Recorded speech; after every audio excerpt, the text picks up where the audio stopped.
বরিশালের মহাশ্মশান। আগরবাতি আর ধূপের ধোঁয়ায় আচ্ছন্ন পুরো এলাকা। মোমবাতি জ্বলেছে প্রিয়জনদের সমাধিতে। মঠের সামনে চলছে শাস্ত্রপাঠ। ভূত চতুর্দশীতে এভাবেই শ্মশান দীপাবলি পালন করা হয় এশিয়া মহাদেশের সবচেয়ে বড় শ্মশানে। প্রয়াত প্রিয়জনদের আত্মার শান্তি কামনা করা হয় সমাধিতে প্রদীপ জ্বালিয়ে। 200 বছরের পুরনো এই মহাশ্মশানে দেশের বাইরে থেকেও সনাতন ধর্মাবলম্বীরা আসেন প্রিয়জনদের স্মরণে অংশ নিতে। প্রতি বছরই আমরা এখানে আসি এই দিনে তাদের প্রতি শ্রদ্ধা নিবেদন করতে। তারা যেটা যেটা পছন্দ করে সেটা আর কি তাদেরকে অর্পণ করা হয়। আজকে চতুর্দশী, ভূত চতুর্দশী বলে, আর শ্মশান দীপালি। তো আমার শ্বশুরের আজকে এখানে সমাধি, এজন্য প্রদীপ দিতে আসছে। এশিয়া মহাদেশের মধ্যে প্রধান একটা আমাদের হিন্দুদের একটা অনুষ্ঠান বলতে পারেন বা একটা রীতিনীতি।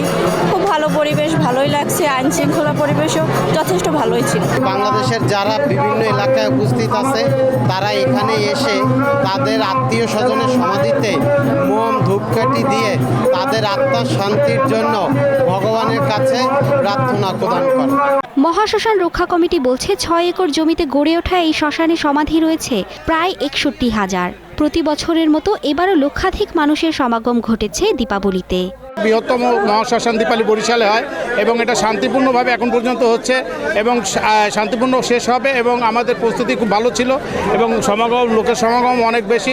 এই জন্য আমরা কমিটির পক্ষ থেকে বরিশালবাসীকে ধন্যবাদ জানাই, সাথে সাথে স্বেচ্ছাসেবক দলকে ধন্যবাদ জানাই, পুলিশ প্রশাসনকে ধন্যবাদ জানাই, media, press media, electric media সবাইকে আমরা ধন্যবাদ জানাই যে এত সুন্দর একটা সুন্দর অনুষ্ঠান করার জন্য এবং সবাই আমাদেরকে সহযোগিতা করার জন্য। শুরুতে বরিশাল নগরীর নতুন বাজার এলাকায় থাকা শ্মশানে পালিত হতো এই আয়োজন। পরে সরিয়ে আনা হয় কাউনিয়া লাকুটিয়া খালের পাড়ে। Desk report, star news.